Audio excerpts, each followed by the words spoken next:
Hoy vamos a hablar de los Reyes Magos.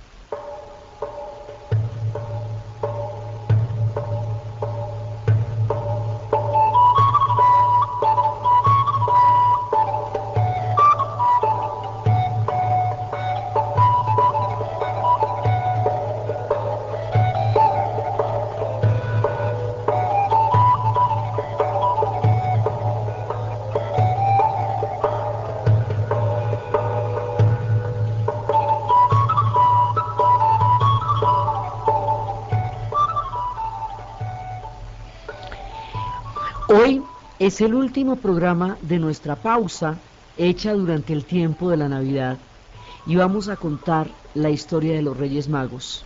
Después vamos a continuar con nuestras historias de las Antillas, pero hoy terminamos esta temporada de estos espacios espirituales que se presentan durante esta época del año. Entonces resulta que la leyenda de los Reyes Magos, que van a ser tan importantes en todo este proceso, se va a formar, la leyenda como tal, se va a formar hacia los siglos del siglo IV al siglo X, se va a formar en plena época del medioevo, porque los Reyes Magos van a tener una simbología muy importante en la relación entre el cristianismo y las antiguas religiones que existían en el mundo cuando apareció la religión de Jesús. En el momento en que el cristianismo llega, hay un poco de religiones que son unas religiones ya muy antiguas. Hay religiones persas, que es el mazdeísmo, que es la religión de Zoroastro. Zoroastro, se habla de unos fuegos sagrados que arden en Irán sin que nadie los prenda desde tiempos inmemoriales, llamas que hace más de 2500 años están encendidas y nunca se han apagado. Y se habla de lo que va a ser Ahura Mazda, y Ahura Mazda era un hombre que era un dios que tenía dos hijos, que eran Ahriman y Zoroastro. Y Zoroastro va a ser, digamos, son sus dos hijos, pero Ahriman se va a rebelar contra él y se va a volver totalmente rebelde y va a encarnar el mal. Y Zoroastro, también llamado Zaratustra, va a encarnar el bien. Y alrededor de las figuras del bien y el mal, y alrededor de un juicio al final de los días, porque esta lucha va a hacer que un día Zoroastro lleve a Ahriman hasta las montañas de Teraña, allí lo tenga preso, pero luego se vaya a liberar, finalmente vaya a haber una última batalla, que será el día del juicio, y la gente que lo haya hecho bien irá a un paraíso y la otra irá a un infierno. Esto, digamos, es la antigua religión persa, una forma de monoteísmo. Entonces resulta que esta religión persa es muy antigua, muy antigua, y en el momento en que aparece el cristianismo, hace mucho tiempo la gente adora a Zoroastro. También están las antiguas religiones egipcias, está el culto a Mitra, está el culto a los diferentes dioses. Entonces esta nueva religión se va a instalar en un mundo muy místico, donde hay muchísimas religiones, y va a traer un mensaje completamente nuevo. Entonces va a tener que establecer una relación con las religiones que ya existen, una manera de establecer equivalencias.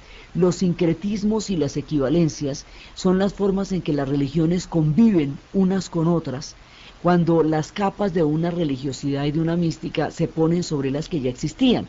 Entonces, como el cristianismo nace en Oriente y viene originalmente de Belén y de Jerusalén, pues es con las iglesias de Oriente con las que primero se va a encontrar, antes de encontrarse con las iglesias ya occidentales después, mucho tiempo después. Entonces la relación entre este mensaje de Jesús y las iglesias de Oriente se va a simbolizar a través de la figura de los Reyes Magos, y eso va a ser una manera de compatibilizar diferentes mensajes de lo profundo y de lo sagrado. Entonces, en primer lugar, los magos, los persas, los Reyes Magos vienen de Persia. Los magos en Persia son astrónomos, y los astrónomos pues son aquellos que están dedicados a estudiar los cielos y las estrellas. Pero resulta que en el Nuevo Testamento la figura del mago, Jesús se refiere al mago, a Simón el mago, como un prestidigitador, como un charlatán. Entonces, porque digamos, el cristianismo no reconoce en la magia una parte de conocimiento, sino que la reconoce, la considera como una parte que está fuera del conocimiento del que ellos traen. Entonces, para que la figura del mago no tenga esa connotación, se les va a llamar reyes también, y se les va a llamar magos en el sentido de antiguos sabios. Entonces van a ser reyes magos, porque es una manera de tomar el sentido de la magia, que tiene que, de hecho, va a tomarlos como reyes, porque no van a reconocerlos como astrónomos, porque la idea no es que la astronomía rige el destino, sino que el destino lo va a regir Dios. Entonces, y estos son esos astrónomos. Entonces la manera de conciliar con todo esto es que se les llama reyes. Y entonces al ser reyes magos, pues ya se nos va solucionando la cosa de una manera chévere. Entonces lo primero que hay que hacer es establecer una equivalencia. Ahora, este cuento lo echan mucho tiempo después de sucedido. Digamos, toda la epifanía y todo el hecho, digamos, el hecho histórico tiene lugar pues en el momento del nacimiento de Jesús, pero el cuento se va a contar del siglo IV al siglo IX, ya de la era cristiana. Lo mismo que la historia del pesebre la va a acuñar Francisco de Asís en 1225 después de las cruzadas. Es decir, la formación de las leyendas y la manera como las leyendas van transmitiendo una fe son muy posteriores a la época en que sucedieron las cosas, porque se hacen en el momento en que se están acuñando una serie de ideas para formar una doctrina.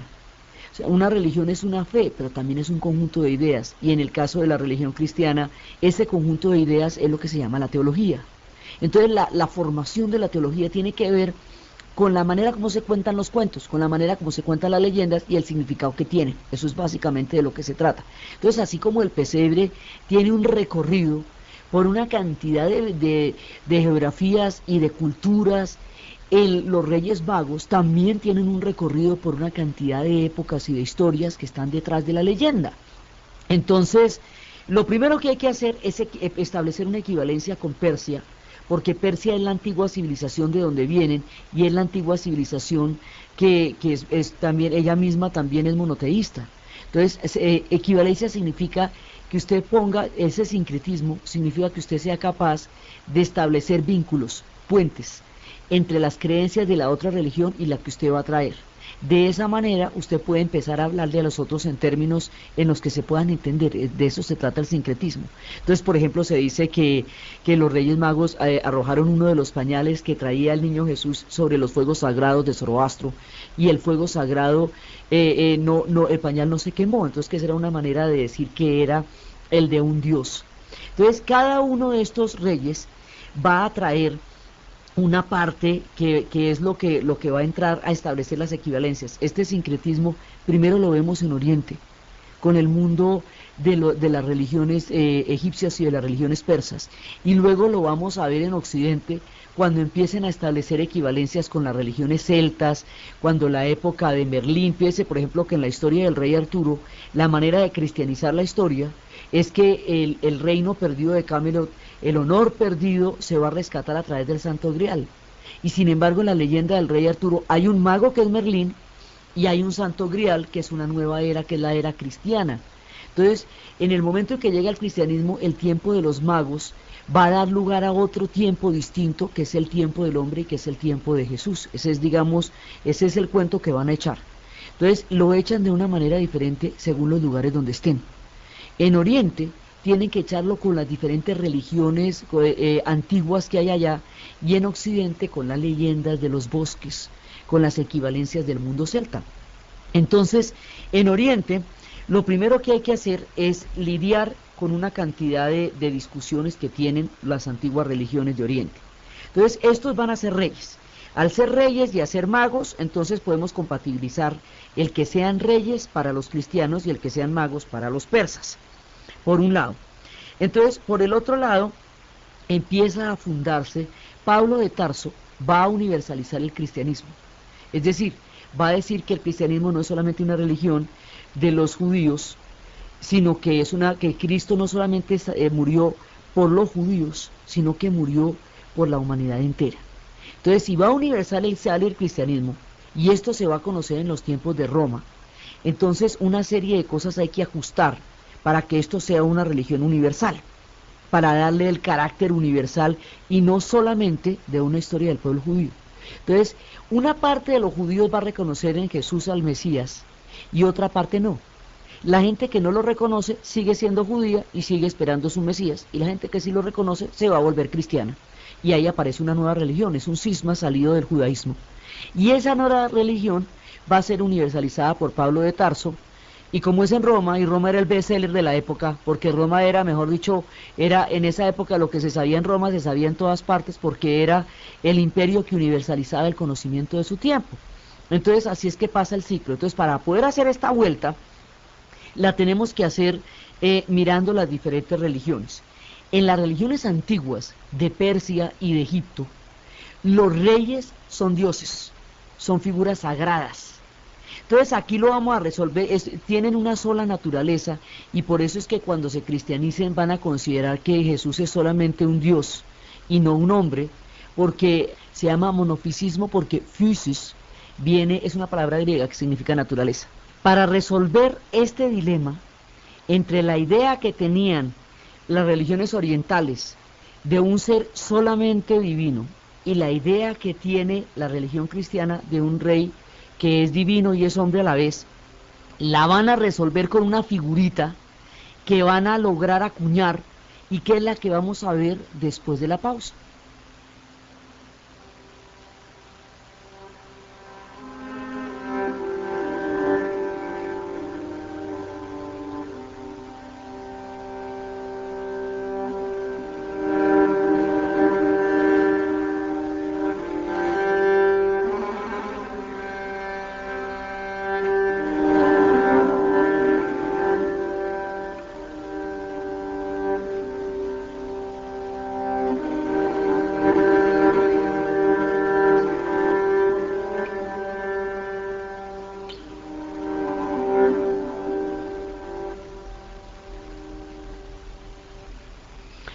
La idea es que cada uno de estos reyes trae algo que va a revelar cómo es la naturaleza de ese niño que están haciendo. Al traer oro, están diciendo que ese niño que están haciendo es un rey. Al traer incienso, están diciendo que ese niño que están haciendo es un dios. Y al traer mirra, dicen que ese niño que están haciendo es un hombre y va a morir. Entonces los tres regalos de los Reyes Magos van a significar la Trinidad, el Padre, el Hijo y el Espíritu Santo, las diferentes naturalezas de ese niño que están haciendo. Cada uno de esos reyes va a dar una de sus características. Entonces, al principio no se sabía cuántos eran los Reyes Magos, y después se va a montar un número que es el que va a funcionar para todo, porque es el que tiene que ver con la Trinidad, porque es el que tiene que ver precisamente con el Padre, el Hijo y el Espíritu Santo, que son tres. Entonces, es la manera en que se va a hablar de cómo los pueblos de las antiguas religiones van a reconocer el cristianismo. Es una forma de, digamos, de llamarlos a la nueva religión. Entonces, llegan los Reyes Magos, porque los Reyes Magos son los primeros que van a ver la estrella junto con los pastorcitos, los humildes. O sea, los humildes son los primeros que captan el mensaje, los pastorcitos y los niños. Y luego los reyes, porque estos reyes son sabios de las antiguas religiones que están viniendo a entender una nueva fe y una nueva religión. Esa es, digamos, la manera como establecen un vínculo, digamos, de un vínculo amistoso entre las antiguas religiones de Egipto y de Persia y la religión cristiana que están haciendo. Entonces, la idea es que ellos ven una estrella, pero esa estrella no es un astro en el sentido de la astronomía, porque no es esa la visión que quieren dar. Esa estrella es una señal. Es una señal que se va apareciendo poco a poco, una cruz, se va apareciendo un cometa. Los cometas los griegos los llamaban, eran las estrellas con cabello, unas estrellas peludas. Entonces la idea es que esa estrella va a dar una señal. Entonces la leyenda tiene muchas maneras de verse, porque hay quienes dicen que como estos reyes eran magos y eran hombres de profunda sabiduría, empezaron a caminar hacia el pesebre desde el momento en que se le hizo la anunciación de la llegada del bebé a María.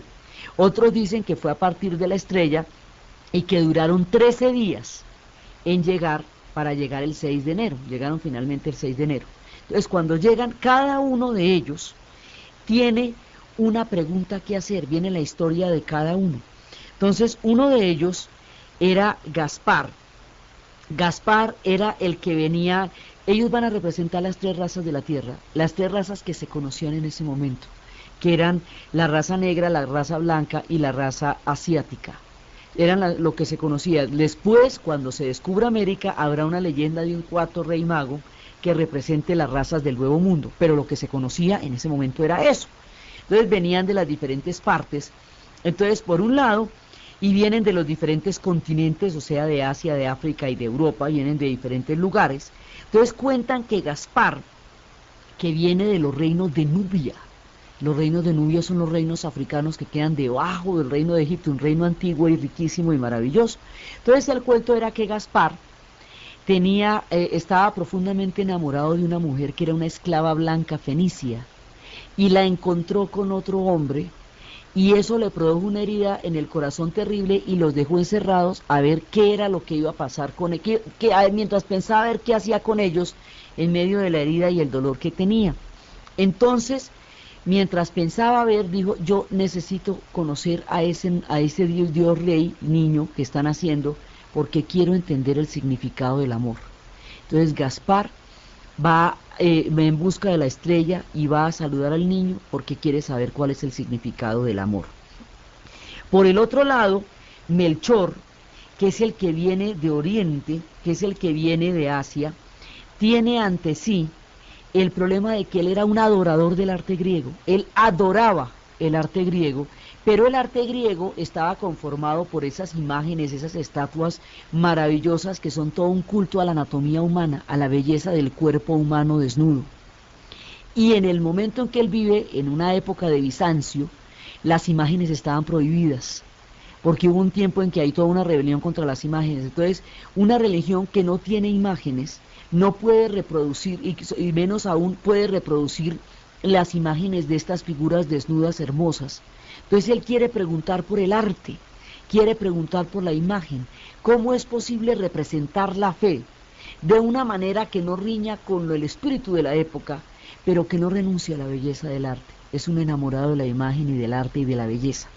Y eso es lo que va a preguntar, esa es la pregunta que quiere resolver acercándose al niño y siguiendo la estrella. Y Baltasar, el europeo, se ve con las lides del poder. Entonces se da cuenta que para ejercer el poder tiene que matar a una parte de su familia, y eso le parece hartísimo. Entonces tiene que pensar, ¿qué hago yo? ¿Sigo los llamados del amor y del corazón? ¿Sigo los llamados el dictado de mi conciencia? ¿O sigo el llamado del poder? Y en el llamado del poder tengo que hacer una barbaridad, y es el dilema entre el corazón puro y lo que tiene que hacer un gobernante y lo que es la razón de Estado. Ese dilema lo va a retomar Maquiavelo después, pero lo va a resolver de una manera totalmente diferente. Entonces eso es lo que va a ir a buscar al niño. Y cada uno le lleva su regalo y cada uno le lleva su pregunta.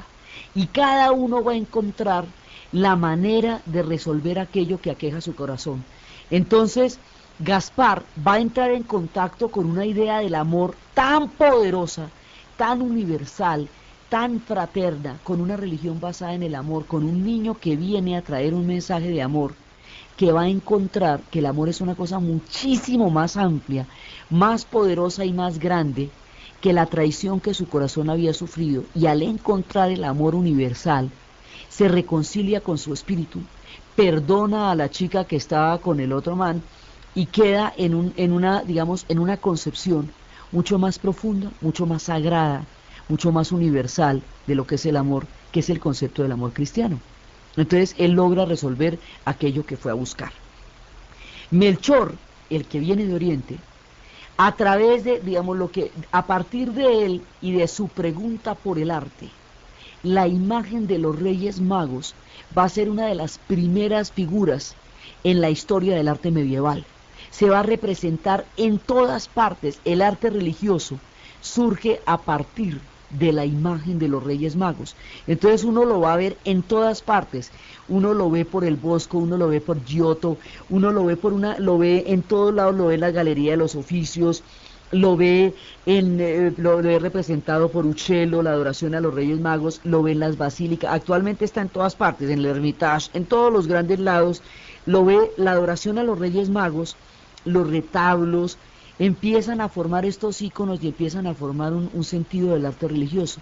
La representación, porque soluciona el problema de la representación de lo humano al no tener figuras desnudas como las figuras griegas, sino figuras piadosas.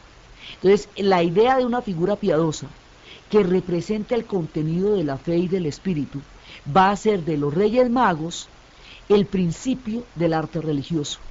Entonces, él va a ser el inspirador de toda una mirada del mundo que se va a expresar a través de la pintura, y toda la gran parte del arte del medioevo son las representaciones de la adoración a los Reyes Magos.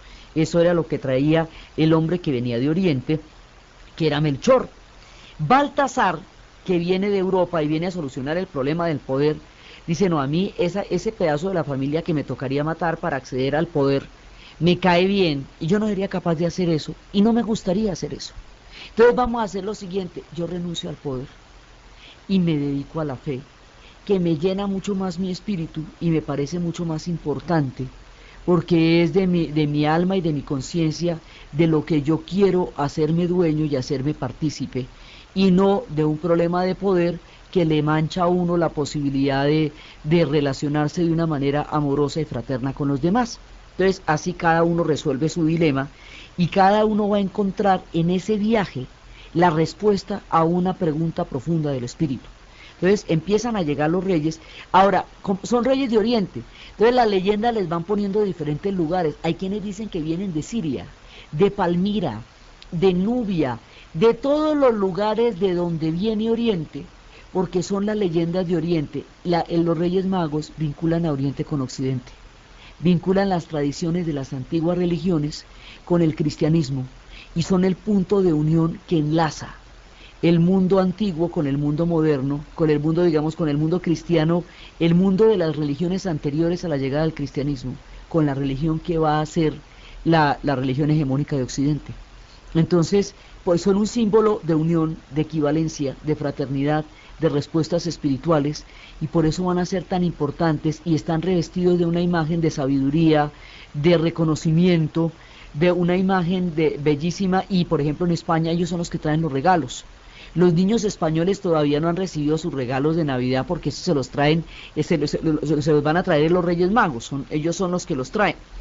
Entonces ellos van compatibilizando las nuevas religiones y van atrayendo la nueva mirada sobre el mundo, y empiezan a traer toda esa diferente significación. Entonces al principio eran tres por las tres razas de la tierra, luego se vuelven tres por los tres continentes que en ese momento se conocían. Más adelante la leyenda se va a ir modificando y modificando, y más adelante ellos van a ser el tiempo, van a significar el pasado, el presente y el futuro. Uno de ellos va a ser bastante viejo, otro va a ser que es el pasado, que es el europeo, otro va a ser un hombre maduro, que es el que viene de Nubia, que es Gaspar, y otro va a ser casi un adolescente, que es el que viene de Asia, que es el que significa el futuro. Entonces también va a ser el tiempo de la juventud, de la madurez, de la vejez, van a significar las diferentes etapas del tiempo. Entonces Baltasar será la vejez, Melchor será la madurez, y Gaspar van a ser ya como las diferentes etapas del tiempo en que se van a encontrar. Entonces todas las diferentes etapas se van metiendo allá, además porque la pelea entre las dos autoridades no solamente es en Italia, esa pelea también se va a plantear en Europa, y esa la va a solucionar Carlomagno a través de lo que va a ser el trato que va a ser entre darle al papado unas tierras temporales, o sea, un estado temporal, y él ser el emperador. Es el proyecto que va a establecer la futura Unión Europea, es el primer germen de la Unión Europea. Por eso el edificio donde funciona la Unión Europea se llama el edificio Carlomagno, por esas historias. Y es en este tiempo y en el momento de las leyendas de los Reyes Magos cuando todos estos debates del mundo se van acuñando alrededor del significado de lo que son estos tres reyes. Entonces, al principio, pues el darle el número 3 es precisamente la posibilidad que le dan para que exista esa forma de establecer la triple naturaleza. Y después hay un cuarto que no altera el significado sagrado del 3, sino que va incluyendo, a medida que van apareciendo otras formas de civilización, otros pueblos y otras culturas, se le van añadiendo cosas a la leyenda de los Reyes Magos.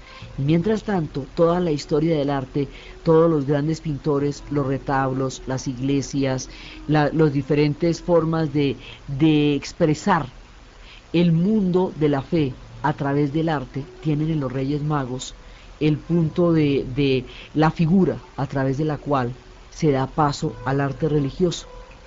Entonces, de esta manera, ellos van significando una cantidad de cosas, van significando los tiempos, van significando la madurez, la unión de las razas, la unión de las religiones, el mensaje de los sabios.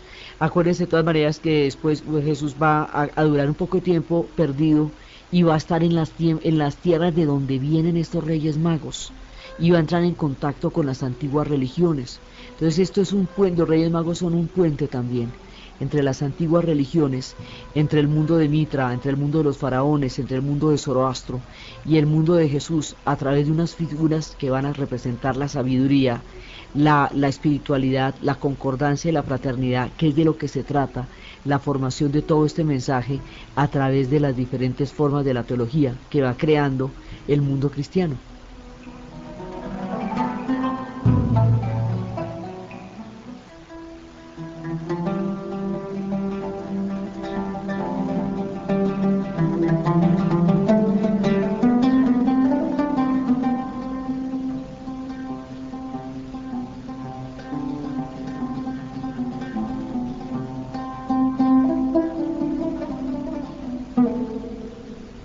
Cuenta la leyenda que Tomás, uno de los apóstoles, que fue el que cristianizó la parte oriental, o sea, después de la muerte de Jesús, entonces empiezan a contar, ya empiezan a verse las historias retrospectivamente. Entonces cuenta la leyenda que Tomás había arrojado, era el que había arrojado el pañal a los fuegos sagrados de Zoroastro, y que el pañal no se había quemado. Entonces, al no quemarse el pañal, se demuestra que es el carácter de un Dios el que está surgiendo ahí. Y cada uno de ellos va a forjar una parte de ese carácter de lo sagrado. Ya después viene todo el tiempo cuando se van a dar las diferentes formas en que cada uno de ellos va a llevar el cristianismo, porque el cristianismo, digamos, se va a formar, es entre más o menos el siglo IV y el siglo IX, es cuando San Andrews va a llegar a Escocia, es cuando San Patricio va a llegar a Irlanda, a cristianizar Irlanda, es cuando San George va a llegar a la Inglaterra. Entonces Santo Tomás va a llegar a Oriente, pues Tomás va a llegar a Oriente y va a llegar y se va a encontrar con, digamos, va a entrar en las equivalencias con Zoroastro y con las antiguas religiones. Entonces, de esa manera el cristianismo va entrando en conjunción con cada uno de ellos. Y de la parte de Tomás empieza a aparecer una historia que se le conoce como la leyenda del preste Juan, que es cuando dicen que va a haber un reino, que a partir de ahí va a haber un reino cristiano muy antiguo, que es un reino donde dicen que el preste Juan tiene un espejo a través del cual ve todo lo que está pasando en todas partes. Dicen que es un pedazo de cristianismo que quedó suspendido en Etiopía, en lo que sería Etiopía, y que ese reino cristiano que andaba perdido en los grandes tierras de Nubia y Etiopía, que ellos eran los que iban a apoyar a los cruzados en el momento en que llegaran a Jerusalén a reconquistar las tierras. Digamos, ya en la medida, esto se va estableciendo equivalencias con todos los que puede establecer equivalencias. Entonces establece equivalencias con Zoroastro, establece equivalencias con el mundo de los faraones, y se va a crear un cristianismo copto en Oriente, que es un cristianismo pero que tiene muchísimas raíces del mundo faraónico, y con quien no puede establecer equivalencias, digamos, se va a declarar una guerra, que son las cruzadas. Entonces las cruzadas se van a declarar porque el Islam, digamos, permitía la peregrinación, y las rutas de peregrinación eran Santiago de Compostela, eran Roma y eran Jerusalén. Pero una fracción chiita que procede de Egipto, una fracción fatimí, siendo todo el Islam sunita, una fracción fatimí va a estar en contra, digamos, de la peregrinación, y al trancar las peregrinaciones para Jerusalén, las peregrinaciones quedan siendo solamente a partir de Santiago de Compostela y a partir de Roma.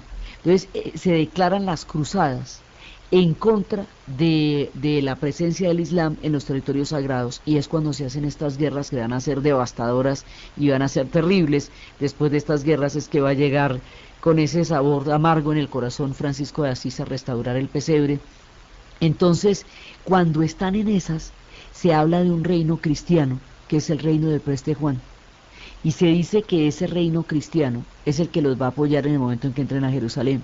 Y se dice la leyenda que los cristianos del reino del Preste Juan estuvieron tratando de llegar a ayudarlos, pero que tenían que pasar en el momento en que nevara en Jerusalén, y allá nunca nieva, entonces que nunca encontraron el paso, que nunca encontraron el camino, y estuvieron perdidos vagando para llegar a ayudarlos, y los otros estuvieron esperando la leyenda del Preste Juan para que los ayudara, y nunca se encontraron en el tiempo. Y es a partir de todas estas leyendas de los Reyes Magos que se deriva la leyenda del Preste Juan. Entonces los Reyes Magos van a jugar un papel en cada una de las etapas de la formación del mundo cristiano, y van a significar una cosa específica en cada una de estas etapas. Entonces, en un principio significan la fusión y sobre todo significan lo que va a ser el culto, el reconocimiento de los antiguos sacerdotes persas y egipcios a la llegada del cristianismo. Es una manera de establecer un pacto con lo que para lo que ellos llamarían paganos, pero no podían ser paganos porque eran unas religiones super consolidadas las que estaban ahí. Entonces lo que van a hacer con ellos es una forma de sumisión, es reconocer en ellos a los reyes y reconocer que el tiempo de los magos está terminando, porque este ya es un tiempo de los reyes y es un tiempo cristiano. Entonces esa es la primera parte. Luego, cuando llegan a Europa, en lo que va a ser en la parte europea, entonces cuando se producen las cruzadas, quien tenga en ese momento las reliquias es quien posee la mayor legitimidad en un tiempo terriblemente belicoso, y donde hay una parte muy fuerte de lo que va a ser la religiosidad. Entonces ya en tiempo de las cruzadas es cuando viene porque las cruzadas también son un pedido de ayuda de Constantinopla hacia el mundo cristiano occidental frente a las embestidas que está teniendo en ese momento, pero la ayuda le sale el tiro por la culata, porque cuando van a llegar los occidentales allá van a arrasar con todo el mundo, incluida Constantinopla, incluido todas las iglesias de Oriente en su paso hacia Jerusalén. Entonces, en ese momento es cuando las cruzadas, es cuando ya las reliquias habían llegado a Milán, y de ahí van a ser saqueadas. Además, en Milán hay un lío también grande, porque se trata de unificar alrededor del cristianismo y alrededor de la figura del Papa todo el problema entre la autoridad del Papa y el emperador. Entonces ahí hay tres reinos, que eran el reino de Borgoña, el reino de Italia y el reino de Alemania. Esos tres reinos se tienen que unificar en torno al cristianismo y en torno a la figura del Papa y el emperador, para que exista un orden cristiano, que es el que va a ser el orden europeo. Entonces, alrededor de esos tres reinos son lo que significan la figura de los tres reyes magos también. O sea, el número 3, que va siguiendo todo el tiempo, que simboliza las tres razas de la tierra, las tres edades del hombre, los tres continentes, ahora simboliza los tres reinos. Esos tres reinos se tienen que unificar para poder lograr ese orden histórico que van a formar los europeos, que es el tiempo de Carlomagno. Entonces que es el tiempo en que digamos que va a desembocar en la solución histórica de Carlomagno, que es Carlomagno, digamos, logra solucionar el problema que a Italia la desangró. Italia queda, digamos, desangrada en ese problema entre la autoridad del Papa y la autoridad del emperador. Y al quedar desangrada por eso es cuando Dante escribe la Divina Comedia, en tiempos de estas guerras, cuando estaban trenzadas las dos autoridades. Los Reyes Magos es la solución que encuentra Occidente para poder, y esa es la solución que encuentran estos tres reinos, para poder dirimir las diferencias entre la autoridad del Papa y la autoridad del emperador. Porque siendo ellos reyes, entonces se le da una preeminencia a la figura del emperador, pero van a rendir un tributo religioso. Entonces, así es que logran establecer a quién le corresponde qué, mejor dicho. De eso se trata el lío. Entonces, hubo una época en que la Lombardía se rebeló y atacó al papado, y entonces el papado le pidió ayuda a Carlomagno. Entonces Carlomagno lo que va a hacer es que va a ayudarlos, y las tierras que eran de los lombardos se las va a dar a la iglesia y les va a dar un poder temporal. En ese poder temporal van a mandar los papas, pero la autoridad general la va a mandar Carlomagno. Así se establece, digamos, la jurisdicción entre una parte y otra, en esa parte, en los reinos de lo que tenía que ver con Alemania, con la Borgoña y con una parte de Italia, la que tiene que ver con Alemania. La otra parte de Italia se va a desgarrar en esos conflictos y solo los va a poder resolver hasta finales, hasta el siglo XX, y la unificación de Italia aún todavía tendrá ese conflicto en el centro, hasta que declaren al Estado Vaticano un Estado autónomo y soberano. Pero todo esto, el problema de los papas y los emperadores, el problema de la naturaleza de Jesús, si es divina o si es humana, o si es divina y humana con relación a las religiones de